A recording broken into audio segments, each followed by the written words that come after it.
Mums svarbu istorija. Ir jeigu jūs kažkur kažkada kažką darotės, tai nėra, kad jie bereikšmiai, net jeigu jie buvo normalūs tie tyrimai, jie sako, ai, kažkada kažką dariausi, bet jie buvo geri, tai koks šis skirtumas.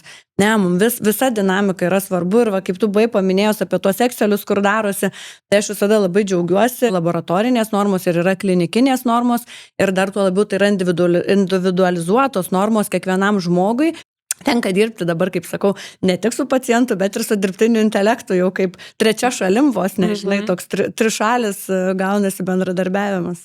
Tai labai gerai, žinai, kad tavo pacientai pasisako, kad vat, aš turiu tokią išvadą, nes... Ne visi. Aišku, kad ne visi. Bet jam konsultacija ir jis sako, žinai, aš esu pasidaręs labai išsamų planą su dirbtiniu intelektu, gal tu gali peržiūrėti, kas ten tinka, kas netinka.